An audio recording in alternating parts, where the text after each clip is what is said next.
Estamos felizes porque Deus nos dá mais uma oportunidade de estarmos aqui. Podeis assentar?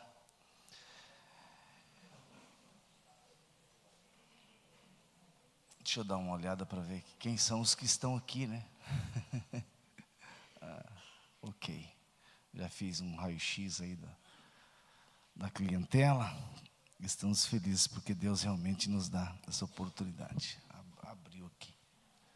Só que tem uma luz aqui que...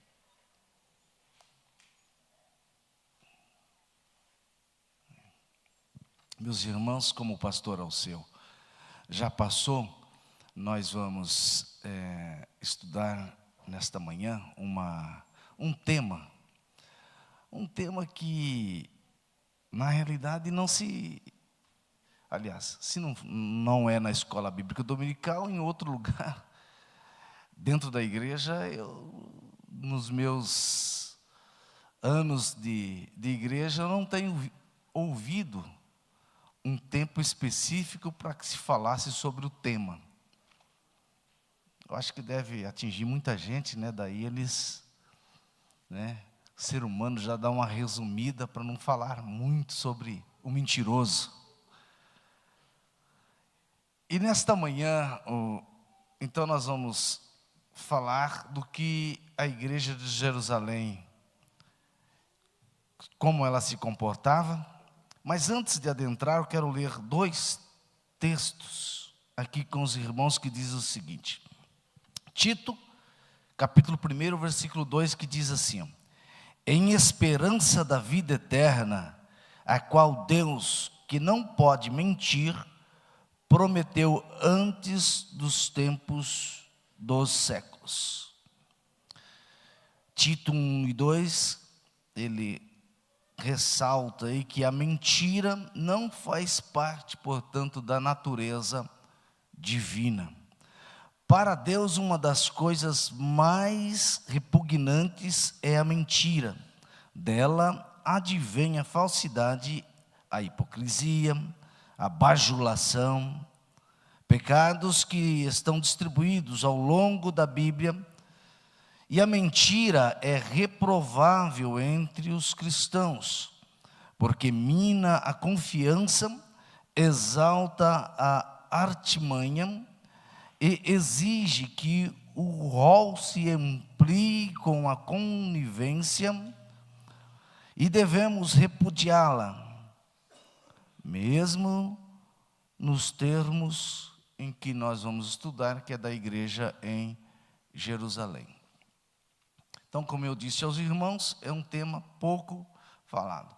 Provérbios 12, 22 diz assim: os lábios mentirosos são abomináveis ao Senhor, mas os que agem fielmente são o seu deleite. É a Bíblia que está expressando como que nós devemos nos comportar. Hoje, eu nem falei com o pastor Alceu, mas hoje eu vou dividir o meu tempo um pouquinho com a irmã Maria, que ela tem uma visão técnica, uma visão da psicologia, e ela irá daqui a pouquinho falar a respeito da psicologia, aliás, da mentira na psicologia, falando sobre algumas coisas relacionadas à sua fundamentação. Então, meus irmãos, nós iremos... O texto já foi lido. Esse computador meu aqui, peguei ele pela primeira vez hoje, e ele é da minha esposa e eu não estou sabendo lidar com ele.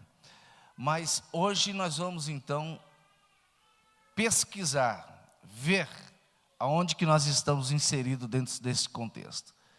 O pastor Alceu já disse que a mentira é pecado, e nós já sabemos que o pecado afasta o homem de Deus, e sendo afastado de Deus, não há possibilidade de adentrar aos céus. Então nós vamos aprofundarmos um pouquinho a respeito desse tema, para nós não cairmos nesta armadilha, na armadilha de perdermos a salvação, permitindo que os nossos lábios ou da nossa boca saia alguma coisa que não venha a agradar a Deus. Eu vou convidar a irmã Maria, porque daí depois eu fico mais à vontade para falar aquilo que eu preparei, e enquanto isso ela expressa aos irmãos o que ela preparou. Cumprimento os irmãos com a paz do Senhor, amém? Confesso com os irmãos que eu estou nervosa. Segunda vez que eu falo numa escola dominical, mas a primeira vez foi junto com o Lucas, aí ele me ajudava, né? Foi mais tranquilo. Mas vamos lá. Então, como o pastor Ademir disse, eu agradeço a oportunidade. Eu vim trazer para os irmãos uma visão psicológica sobre a mentira, né? Mas, do ponto espiritual, a mentira ela é um pecado. E ela traz consequências negativas para a vida do sujeito. O pecado da mentira, para se materializar na vida da pessoa, ele precisa passar por processos mentais. Então, é sobre isso que eu vou falar com os irmãos. Mas, como psicóloga, é importante trazer isso para os irmãos, eu não irei trazer outra visão acerca da mentira, ou uma visão contrária ao Evangelho. Muito pelo contrário, né? Mas uma visão complementar. E os irmãos vão perceber isso. Então, esse é o meu objetivo. E antes da gente começar a entrar onde realmente eu quero falar com os irmãos sobre a mentira, a gente tem que pegar o significado da mentira, né? Então, o que é a mentira? A mentira, ela significa emitir algo falso, que é o oposto à verdade, mesmo sabendo da verdade. Então, é algo intencional. O mentiroso, ele sabe que ele está mentindo, né? Ele mente intencionalmente, ele conhece a verdade, mas ele opta não falar dela. A mentira, ela pode assumir diferentes formas e graus de gravidade. Porém, é importante expressar que, biblicamente, não existe pecadão e pecadinho, né? Consequentemente, também não existe mentirona e mentirinha. Pecado é pecado, mentira é mentira. Então, graus de gravidade que eu trago é no sentido terreno, né? Na forma terrena, se você fizer uma mentira grande, talvez você vai ter uma consequência maior. Uma mentira menor, uma consequência menor. Terreno. Mas, biblicamente, o fim do mentiroso que não se arrepende é o inferno, né? Não é o reino dos céus. Então, a mentira ela pode assumir pequenas distorções da verdade, né? Como, por exemplo, e aí eu me coloco, né? Porque, como o Alceu diz, quando a gente aponta e fala sobre a mentira, a gente tem 3 dedos apontados para a gente, porque a mentira é algo que nos cerca, né? E quando eu trago sobre essas pequenas distorções da verdade, eu posso pensar em mim, né? Como, por exemplo, quando alguém fala, onde você está? Eu já estou chegando e eu nem saí de casa ainda. É uma mentira, é pequena, se for pensar terrenamente, mas é uma mentira. Mas também a gente pode pensar em falsidades completas, como, por exemplo, um homem casado, né, que tem uma amante, vive uma segunda vida com essa amante e mente para a esposa que não existe essa segunda vida. É uma falsidade completa. Também a gente pode pensar em algo esporádico, a mentira pode ser algo esporádico e eventual, ou ela pode se tornar um hábito permanente. E se tornar um hábito permanente não é difícil, né? De mentirinha em mentirinha, quando você vê, você está mentindo todos os dias, todas as horas, né? Porque coisas assim, que parecem pequenas, acabam se tornando habituais na nossa vida. Então, é um risco, a mentira, porque ela pode se tornar algo habitual. E aí é muito mais difícil reverter isso. E de onde surge a mentira?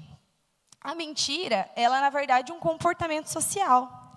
A mentira ela é aprendida e reproduzida desde os primeiros anos de idade. E é interessante, né, que a criança ela não precisa que alguém ensine ela a mentir.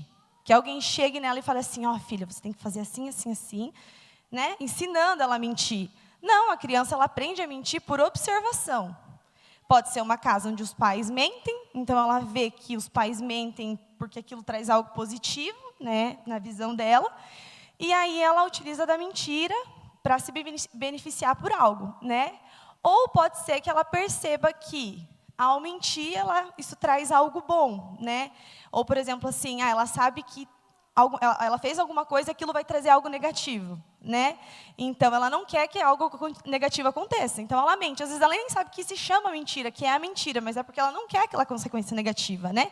Então, é por observação, porque ela sabe que vai trazer uma consequência negativa. A gente pode pensar na criança quando, por exemplo, quebra algo e os pais pedem. Foi você que quebrou? Não, não fui eu que quebrei. Ela sabe que pode ser que ela fique de castigo, pode ser que ela apanhe, pode ser que ela tenha que ajuntar. Então, ela não quer aquela consequência negativa e ela mente dizendo que não foi ela. Então, é desde criança que isso já é colocado aí, a gente já cresce com isso, né? E agora eu vou entrar com os irmãos no meu foco principal, que é o porquê as pessoas mentem. Então, o que leva uma pessoa a mentir? primeiro, a gente pode pensar na autodefesa. É uma forma de se autodefender. Então, a mentira ela funciona, nesse caso, como uma autopreservação. Um mecanismo de proteção. E isso pode ocorrer principalmente em pessoas que têm uma baixa autoestima, ou, por exemplo, em pessoas que têm uma falta de controle. É uma pessoa que ela joga videogame compulsivamente. Ela ficou o dia inteiro jogando videogame. Alguém chega para ela e pede, você jogou videogame o dia inteiro? Não, eu joguei só 2 horinhas. Então, é uma forma de esconder aquela falta de autocontrole que a pessoa tem, e aí ela mente. Também a baixa autoestima, uma pessoa que tem uma autoestima baixa. Então, ela mente dizendo que ela é mais, né, do que ela realmente é, porque ela tem essa baixa autoestima. Ou, por exemplo, uma pessoa que sofre de depressão, né, ou ansiedade. Quando uma pessoa pede para ela se está tudo bem, ela fala que está tudo bem, porque ela não quer demonstrar aquela fragilidade dela, né? Então, ela mente. Então, a mentira ela acaba sendo uma forma de autodefesa para muitas pessoas. Também de controle. Muitas pessoas usam a mentira para controlar outras pessoas. Pessoas controladoras, então, são adeptas da mentira. A ideia de manter o controle das situações faz com que a mentira pareça, para o controlador, necessária para manter esse poder. E, às vezes, ela é mesmo. Então, a gente pode pensar num homem, numa mulher que, no relacionamento, vamos trazer aqui o homem, que diz para o parceiro, para a parceira, né, que ninguém gosta dela além dele. Ou que os amigos dela falam mal dela. Isso faz com que ele mantenha ela presa a ele, né? E isso cria uma dependência emocional, por exemplo, né? Isso pode acontecer com um homem para com a mulher, ou uma mulher para com um homem, né? Isso existe das 2 formas. E isso é uma forma que se utiliza de manter o poder, né? Ou um patrão que mente para os funcionários para manter o poder dele dentro da empresa, né? Isso é uma forma de controle e é mentira. Também as pessoas podem mentir por medo, né? E eu acho que o medo, ele acaba sendo o mais que a gente mais percebe e o mais frequente. Porque mentir é uma maneira de não confrontar o problema diante de si. Então, muitas vezes é mais fácil mentir do que decepcionar a outra pessoa, por exemplo. Ou também a fim de não perder a aceitação social que a pessoa tem, ou individual, a sua imagem ou a sua reputação, a mentira acaba sendo um subterfúgio para a pessoa. Então, aqui eu trouxe um exemplo de um estudante que diz para os pais que tirou 100. E, na verdade, ele tirou 10. Vamos dizer, ele colocou mais um zerinho lá no final para parecer que tirou 100. Né? Então, ele mente porque ele não quer decepcionar esses pais. Ou ele tem medo de ser punido. Né? Então, nesse caso, a mentira ela é uma forma de evitar o confronto ou a rejeição. Né? E a gente pode pensar aqui em vários exemplos. Né? Também a inclusão. E aí também a gente vê isso muito presente nos adolescentes. Não que nós não façamos isso, né? Mas a gente percebe mais nele porque eles têm essa necessidade maior de se sentir incluído em grupos, né? Então, sentir-se incluído em um grupo social, fazer parte da mentira, ou fazer parte de um grupo, a mentira pode ser um grande remédio.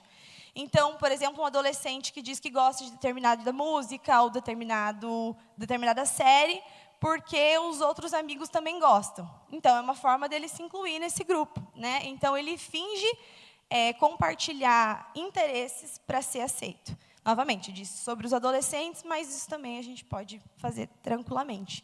Também é mentira. E também a mentira, assim como, eu não coloquei aqui, mas o pastor Elceu trouxe, que a gente não falar, né, também é uma mentira, omitir também é uma mentira, né, que muitas vezes a gente se engana, né, fingindo que não é, mas também é. Aumentar a verdade também é uma mentira. Né? Então, muitas vezes, as histórias reais do que realmente aconteceu, elas se tornam sem graça. Então, a gente aumenta um pouquinho para ficar mais engraçada, para ficar mais relevante, para, né, trazer algo melhor para nós. E isso também é mentira. Aumentar a verdade também é mentira. Então, por exemplo, alguém que diz que teve um papel muito importante num projeto da empresa, quando, na verdade, ele só estava lá assistindo. Né? Então, ele chega ali em casa ou com os amigos e fala, nossa, eu participei e tudo mais. E, na verdade, ele só estava assistindo. Né? Então, ele aumenta a verdade para parecer mais relevante, para parecer mais competente, ou também porque ele gostaria que tivesse acontecido assim. Né? Então, às vezes, nós mentimos também porque nós gostaríamos que fosse daquela forma.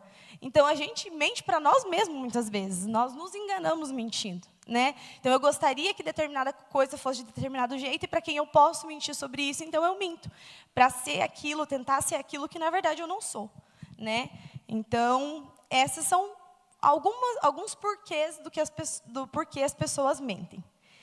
E também é importante ressaltar aqui, trazer aqui, que a mentira, ela também pode se tornar uma patologia, que se chama mitomania. Não sei se os irmãos já ouviram, mas é uma patologia da mentira. É quando a mentira ela se torna tão cotidiana que ela se torna descontrolada. Então, a pessoa ela já não percebe mais que ela está mentindo. Ela mente involuntariamente.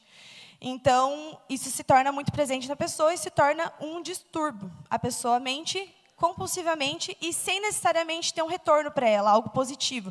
Na verdade, às vezes, acaba realmente prejudicando a pessoa. E, nesse estágio, a pessoa ela concebe fantasias sobre qualquer assunto com naturalidade. O grau de perigo é muito elevado quando a pessoa passa a acreditar como verdade a sua mentira, numa forma de autoilusão. E essa mentira patológica pode atuar em algumas outras comorbidades, como, por exemplo, a bipolaridade, a esquizofrenia, a psicose e o transtorno de personalidade. Então, a mitomania pode estar presente nessas outras comorbidades. Então, a gente pode pensar, por exemplo, na esquizofrenia. Talvez seja algo mais conhecido entre os irmãos, né? A esquizofrenia, o esquizofrênico, ele vive numa fantasia. Então, ele mente sobre a realidade dele, porque a realidade dele é muito difícil dele acessar. Então, ele vive uma fantasia, né? Tanto que, quando o esquizofrênico ele se dá com a realidade, alguém traz a realidade para ele, ele surta. É quando o esquizofrênico tem o surto, porque ele não quer se dar de encontro. Então, ele vive uma ilusão, vive uma mentira, vive uma fantasia. Então, existe a doença também, que está inserida a mentira. E as causas, em geral, do porquê as pessoas mentem compulsivamente têm ligação, normalmente, com fatores psicoemocionais, como a ansiedade, o medo, a insegurança e a frustração. Então, todos nós estamos sujeitos a mentir, todos nós mentimos em algum momento. Porém, pessoas que têm questões emocionais, elas têm a maior propensão a mentir, porque aquela mentira vai ser realmente uma forma de proteção para elas, né? Elas vão utilizar disso para conviver em sociedade. Então, talvez para essas pessoas realmente seja necessário uma ajuda, um auxílio. Talvez ela tenha mais dificuldade de parar com isso por si só, né? E ela precise mais desse apoio. Então, basicamente, era isso que eu queria trazer para os irmãos poderem entender um pouco essa visão psicológica, mas perceber que, assim como quando a gente fala biblicamente sobre a mentira e a gente traz que ela é um pecado e que ela traz consequências negativas para a nossa vida, quando nós olhamos pelo viés psicológico, traz a mesma questão, traz consequências negativas para a nossa vida. Viver essa ilusão, viver isso, traz questões negativas para a nossa vida. Então, fica evidente que a mentira ela pode ter consequências graves, que pode prejudicar o caráter e a personalidade do sujeito e também sua saúde mental e seus relacionamentos, né? Então, relacionamento permeado pela mentira, em algum momento vai estourar, em algum momento pode ser que tenha uma consequência de uma separação, né? Se isso não for sarado ali enquanto ainda estão casados. Para a saúde mental, né? Talvez uma pessoa que vive ali sobre mentiras vai precisar de uma ajuda psicológica, né, e até nosso próprio caráter e nossa personalidade. E aí vem a honestidade, né, como sendo fundamental para a nossa construção e manutenção dos nossos relacionamentos saudáveis e para uma vida equilibrada, né? Então, a mentira traz questões negativas e a honestidade vem como aquela que vai manter os nossos relacionamentos, vai nos manter mais saudáveis, né? Então, dentro do que eu poderia trazer para os irmãos, dentro daquilo que eu posso ter, né, de experiência, era isso que eu gostaria de trazer. E agora, o pastor Ademir vai poder falar com os irmãos mais sobre a lição propriamente dita. Eu agradeço os irmãos pela oportunidade e o pastor. Obrigado, Maria. Amém, irmãos? Quero agradecer a irmã Maria. Como todas as Marias, elas são especiais e Deus tem dado uma ao Lucas para que pudesse nos auxiliar aqui nos estudos. Ela já tem participado com a gente no curso do IBADEP e tem nos auxiliado assim de forma espetacular. Então, irmãos, agora na lição nós temos o texto áureo. O texto áureo diz assim, ó: Disse então Pedro a Ananias: Por que encheu Satanás o teu coração para que mentisse ao Espírito Santo e retivesse parte do preço da sua herdade. Esse é o nosso texto áureo. Esse texto, ele faz com que a gente possa ter uma análise de uma história crucial, sóbria, da igreja primitiva. A gente começa a entender que a questão da mentira não é algo agora do presente momento em que nós estamos vivendo. Ele vem de um tempo bem longo. É também, quando a gente olhamos para o textuário, a gente vê que existe um momento que nos leva a enxergar para além das nossas aparências. E nós descobrimos também que a imagem que nós projetamos para os homens é infinitamente menos valiosa do que a nossa integridade de coração diante de Deus. Nós descobrimos no texto áureo que existe algumas pessoas, alguns homens, algumas mulheres que vivem de fachada espiritual. Para falar deste tema, realmente a linguagem ela é um pouco pesada, ela é forte, mas ela é uma linguagem que nos prepara, que nos purifica, que nos molda para sermos salvos, para entrar nos céus. A irmã Maria acabou de dizer para nós que a mentira ela pode ser até mesmo uma questão de saúde. Ela é uma questão espiritual, mas também é uma questão de saúde. E espiritualmente falando, nós temos que fugir da aparência de querer ser ou querer apresentar o que nós não somos, espirituais. E isso nós encontramos. Aquilo que o nosso coração, que é o que Deus mais observa, que é o meu coração, que é o teu coração, ele é muito mais importante para Deus olhar do que aquilo que eu apresento aos senhores e senhoras para que vocês vejam. Ou seja, o que vocês enxergam, o que nós enxergamos, pode não ser a verdade, pode ser apenas uma fachada. E foi isso exatamente que aconteceu com Ananias e com Safira. Qual é o perigo, então, de viver situações como a que Ananias viveu, como a que Safira viveu, de buscar status pessoal ou espiritual, sendo hipócritas, mentindo. E é isso que foi exatamente o pecado de Ananias e Safira. E aí eu pergunto assim, será que a questão de reter, ficar para eles com um pouco daquilo que eles tinham vendido, foi o maior pecado? Ou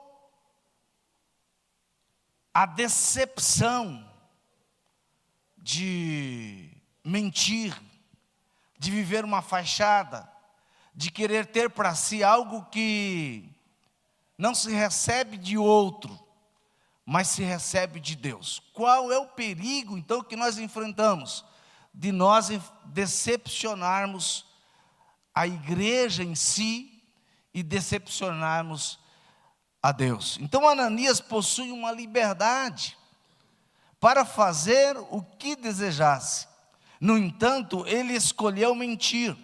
E por isso a decepção se torna a realidade deste momento. O problema então não é a quantidade, mas sim a mentira, que produz a fraude, que produz a tentativa de enganar a comunidade, que produz a busca de ter honra pessoal, que fez com que ele mentisse ao Espírito Santo, que fez ele que mentisse a Deus. E nesse contexto Pedro iguala o Espírito Santo a Deus. Ou seja, aqui se revela a divindade do Espírito Santo. Para aqueles que dizem que o Espírito Santo não é Deus, então quando Pedro está falando a Ananias, ele diz assim: você não mentiu a mim, você mentiu ao Espírito Santo e também mentiu a Deus. Logo, aqui nós vemos que o Espírito Santo é um dos membros da Trindade. Nós temos que procurar então fugir, pois o texto está presente para nos ensinar que Satanás vem tentando, colocando no coração das pessoas sentimentos de orgulho, sentimentos de engano. Essa é a semente que Satanás planta. Essa é a árvore que cresce no coração do indivíduo, até formar uma floresta, fazendo com que ele perca toda a sua moral, todo o seu respeito, e passa a ser indesejável na sociedade em que ele vive.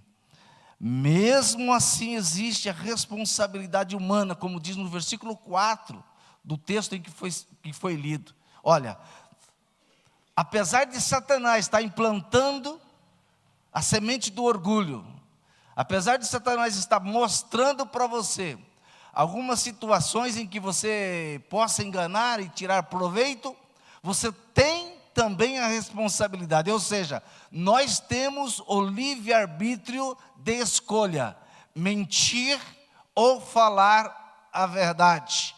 Nós escolhemos.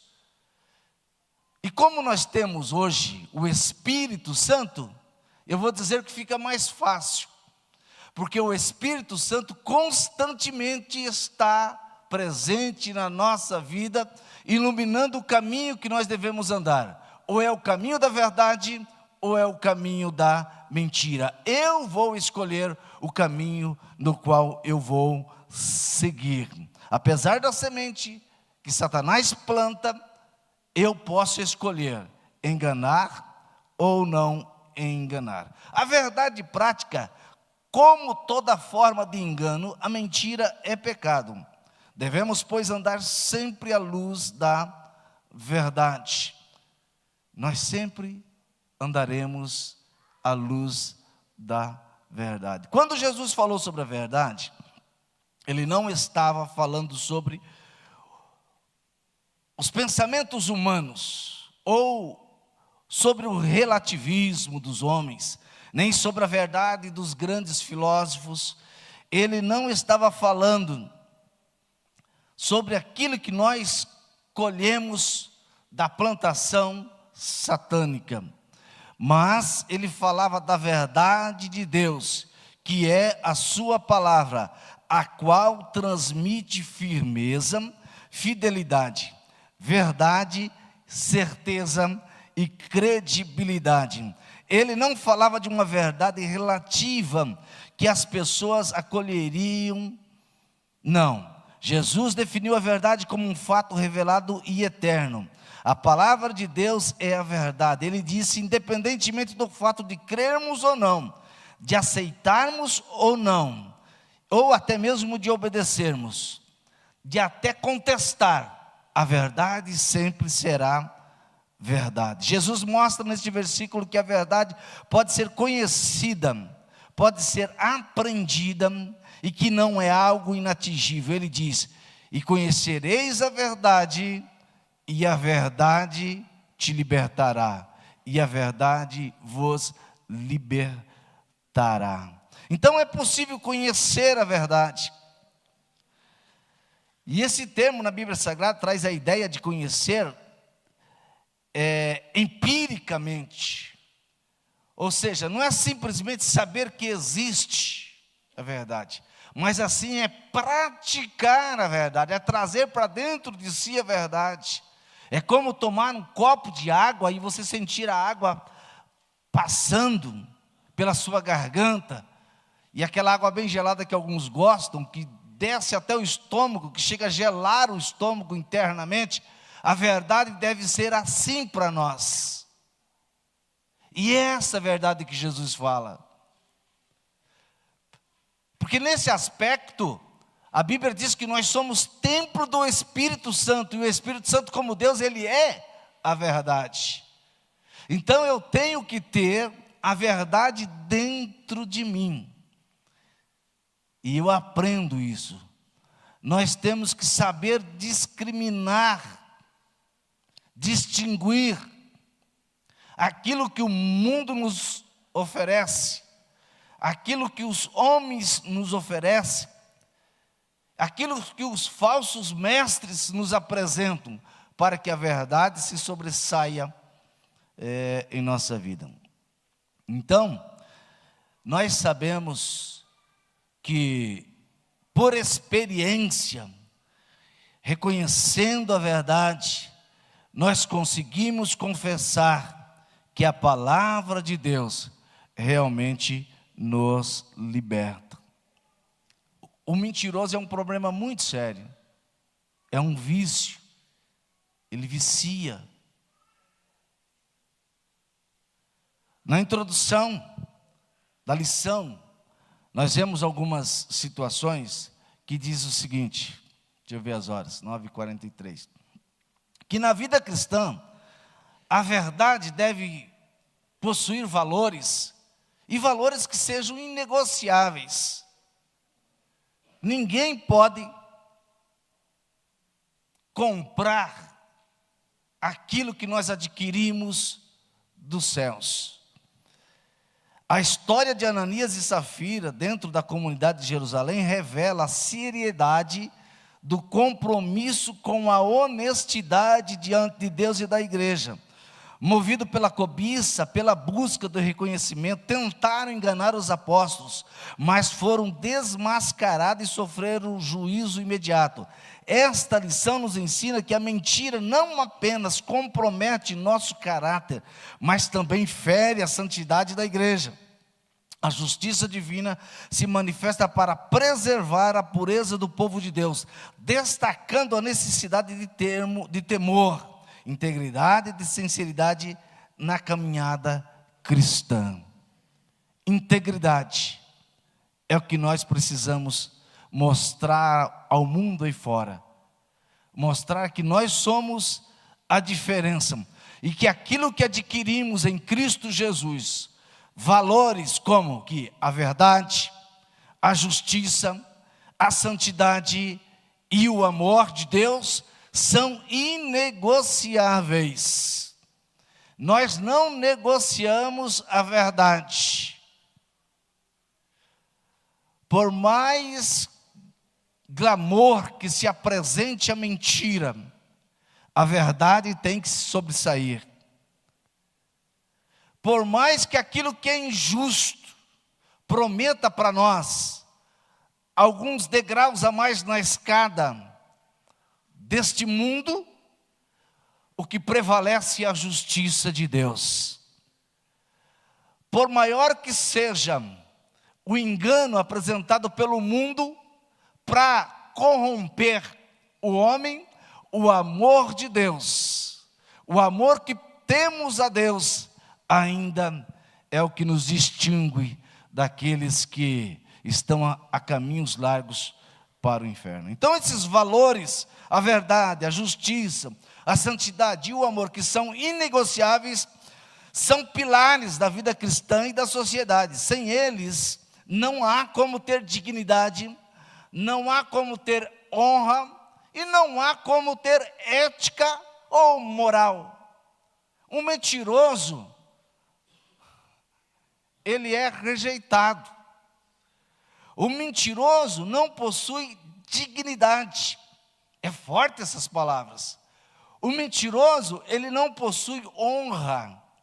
O mentiroso, ele não possui moral. Ele faz de tudo, porque a mentira tem como pai o diabo. Tem como pai aquilo que está na natureza satânica, de desvio, de conduta. Então a verdade, ela é absoluta, ela é imutável. e ela se revela na palavra de Deus, em Jesus Cristo, como diz em João 8, versículo 32. Em relação à justiça, a Bíblia diz em Salmo 119, versículo 142, que a tua justiça é uma justiça eterna, porquanto está escrito ali: sede santos, porque eu sou santo. Não há como negociar isso. A partir do momento que nós descobrimos que para entrar nos céus eu preciso ser santo, eu não posso mentir, não há compatibilidade entre aquilo que é justo, santo e verdadeiro, ou seja, Deus, os céus, não tem como haver um casamento entre isso. Eu vou começar a pautar a minha vida na palavra de Deus. E cada vez que eu tentar, ou que eu buscar conhecer mais a Deus, maior será o meu relacionamento com Ele. Então, nesse contexto, nós temos alguns perigos que nós enfrentamos, e alguns até que eu já citei aqui. O relativismo, por exemplo, que existe e que está sendo pregado hoje dentro de muitas comunidades, dentro de muitas igrejas. E o relativismo é uma corrente filosófica que afirma que as verdades e valores morais são relativos aos contextos históricos, culturais e sociais em que são produzidos. Então, são valores que dependem do costume, depende do momento, depende da cultura. E nós já sabemos que a Bíblia, ela não muda. Ela era, ela é e sempre será a palavra de Deus. E Ele é justo. Então eu não posso abrir janela, eu não posso abrir porta para que o relativismo venha estar presente na minha congregação. Ou seja, na minha casa, na minha vida, na igreja a qual eu sirvo e na minha vida pessoal. Porque se assim acontecer, eu vou dizer, tanto faz aqui ou acolá. Quando Jesus voltar, eu estarei pronto. É um perigo que nós corremos. Tanto faz ser azul ou vermelho, branco ou preto. Não é verdade. Se fizer aqui, tudo bem. Eu vou seguir a doutrina. Agora ali é permitido. Então lá eu posso. Não, está errado. Jesus volta e corre o risco de ficar aqui na terra. Outro perigo que nós encontramos que está sendo divulgado, pregado nas igrejas hoje, o pragmatismo, que é uma filosofia que toma por critério da verdade o valor prático. O que é isso? Isto é, se algo dá certo, é consequência e é porque é verdade. Se algo dá certo, é porque é verdade.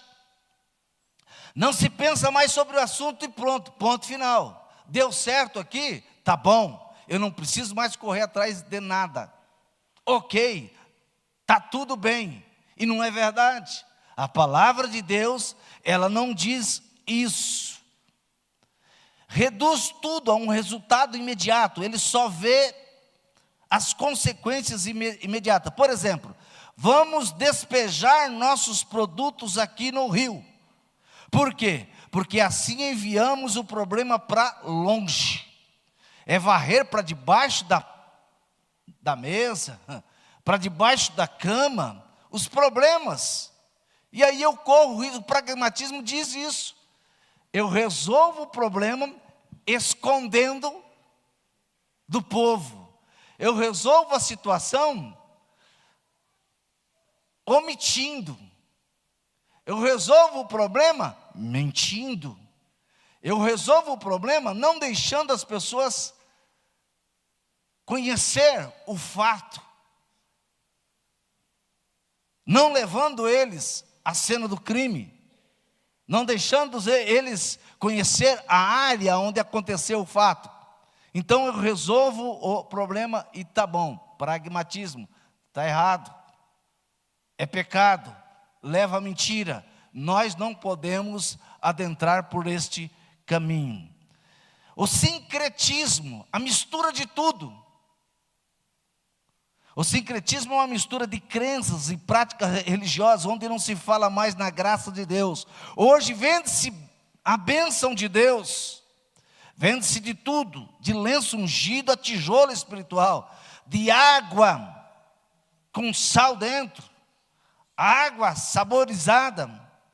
Tudo hoje é vendido em nome de Deus.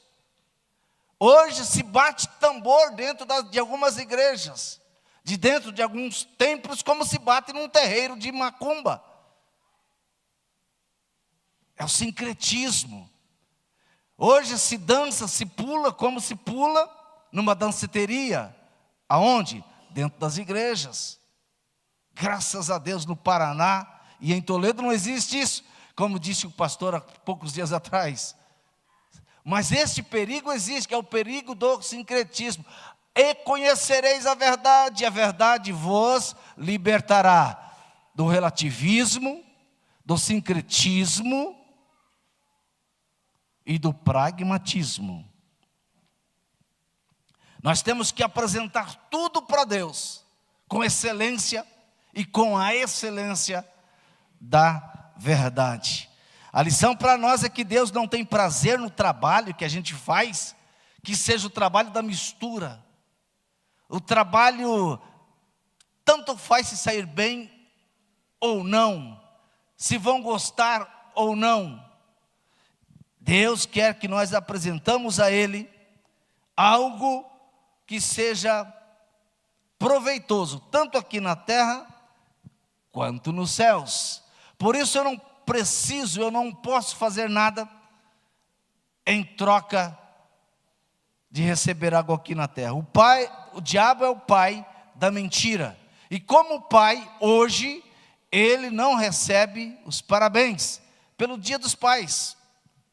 Porque essa é uma mentira, essa é uma verdade que nos prejudica. A palavra mentira, a irmã Maria já falou aqui, mas ela nos apresenta 3 aspectos: aspectos morais, espirituais e patológico. Patológico, a irmã Maria falou das mitomanias. Sabe aquelas, eu até não tinha pensado a respeito disso, mas é uma mentira que o diabo tem plantado na humanidade e que algumas pessoas têm visto aí nas redes sociais. Gente andando com coleira, pet, na cidade. Eu me sinto um animal, um cachorrinho, então eu sou um cachorrinho. Eu me sinto isso, eu sou. E eu não tinha pensado sobre isso, sabe? Isso é uma doença, é uma mentira. E isso é causado dentro da consciência, dentro do subconsciente da pessoa. E é o diabo que planta essa semente lá. E nós temos que expulsar essas mentiras que o diabo tem colocado na vida das pessoas. Então, a mentira como ato ou efeito de mentir, de enganar, que traz falsidade, que é fraudulenta, que é a afirmação contrária à verdade, a fim de iludir as pessoas ao erro, aquilo que ilude a opinião ou faz com que as pessoas tenham juízo fácil, aquilo que ilude, ludibriar, é a mentira. E agora imagine as pessoas tentando ludibriar a Deus. De Deus nada se esconde. Exegeticamente falando, a palavra mentira no Antigo Testamento tem sua origem, ela é apresentada no Antigo Testamento e é também apresentado no Novo Testamento. Pai da mentira, nós já dissemos que é Satanás, e a mentira é um ataque a mim mesmo. Aquele que mente está se ferindo. É um autoflagelo. A mentira como um ardil de Satanás, ou como uma ferramenta de Satanás. Efésios 4:27 diz assim: não deis lugar ao diabo. A palavra de Deus é tão séria. Não podemos subestimar o diabo. Efésios 6:11. Revestir de toda a armadura. O diabo é meticuloso. Ele usa sapatinho de algodão, como se dizia no hino de Mauro Ferreira. Cuidado, irmão, toma cuidado, que o diabo, era assim, usa sapatinho de algodão. Ele entra bem de mansinho. Quando você descobre, ele já está lá dentro. Tem uma historinha que eu aprendi há muito tempo atrás, que o diabo chegou na porta da igreja. Ele é enganador. Ele chegou na porta da igreja e pediu o porteiro para entrar. E o porteiro, como assembleiano, crente, falou assim: não, aqui você não tem lugar. Aqui não é o seu lugar. Aqui é lugar de pessoas lavadas, redimidas no sangue do Cordeiro. Aí o diabo falou para ele: mas eu quero dar uma olhadinha, para ver como é que está o ambiente. O diabo falou assim: não, você não pode entrar aqui. Ele falou assim: deixa eu colocar só o nariz. Tem aquela história, né? O mentiroso, o nariz cresce, né? Deixa eu colocar só o nariz. Aí o diácono pensou para lá, pensou para cá. O recepcionista deu uma olhada para lá, uma olhada para cá. Bom, se é só o nariz, tudo bem. Eu vou permitir ele colocar o nariz. Mas o diabo é ardil. O diabo engana. O diabo falta com a verdade. O diabo é mentiroso. O que o diabo fez? Virou as costas. Virou as costas e foi andando. Quando o nariz dele estava dentro da igreja, o corpo todo do diabo já estava lá. Enganou o recepcionista.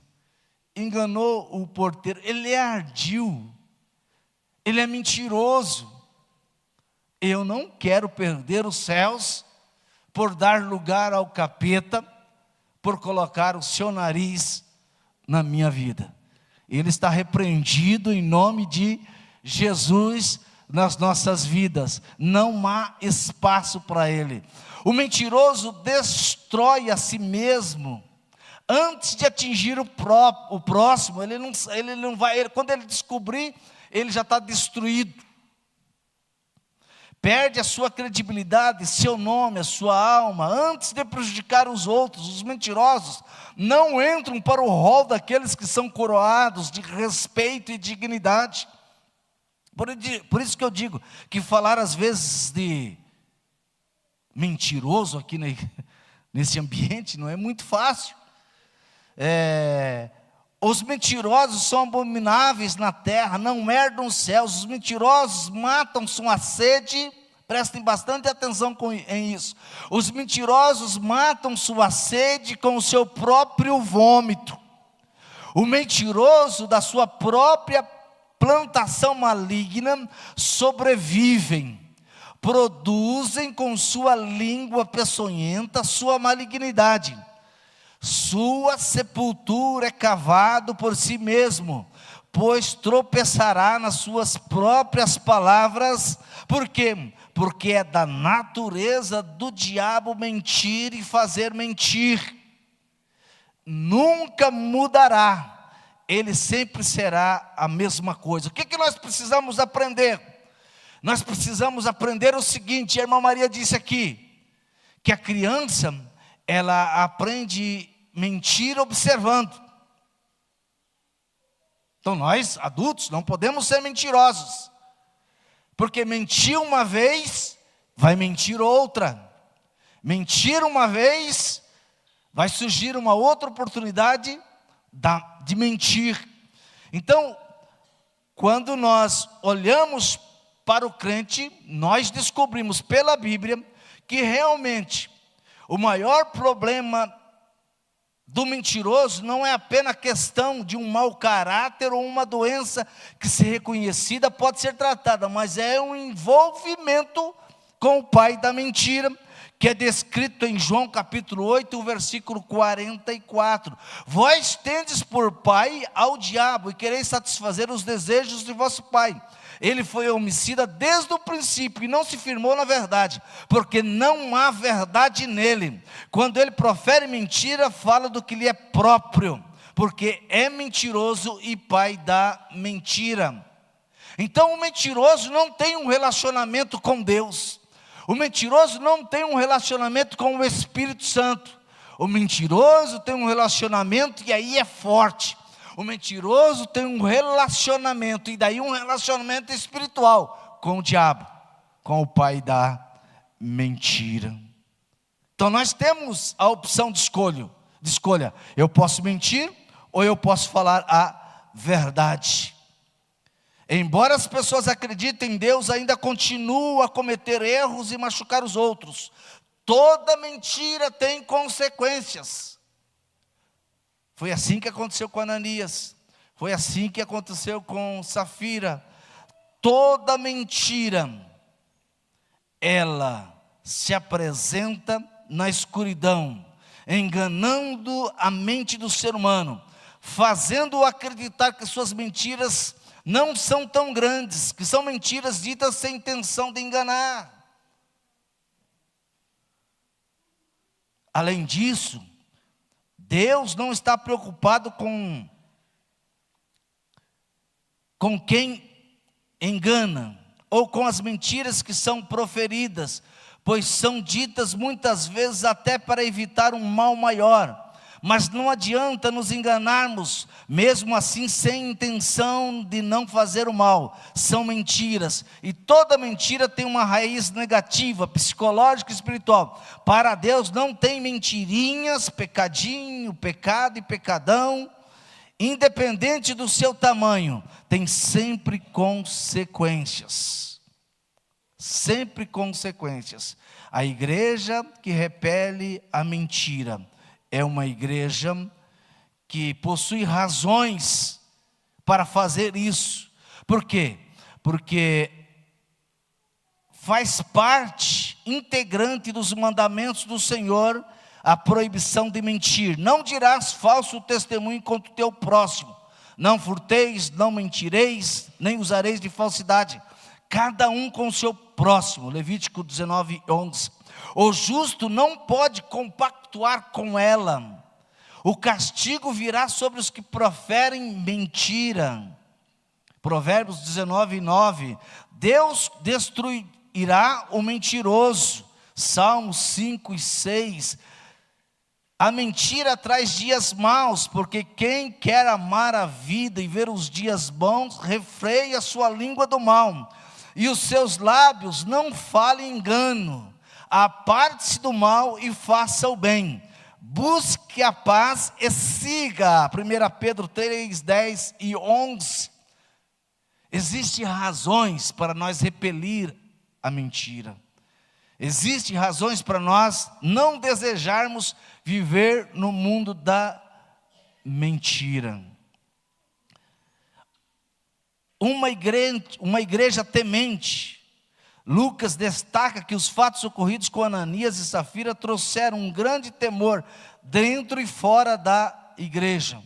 Uma coisa que eu, ao ler ali, e que eu queria dizer aos irmãos aqui, que me até surpreendeu, que Ananias vai, se apresenta, e ele descobre que alguma coisa está errada e ele morre.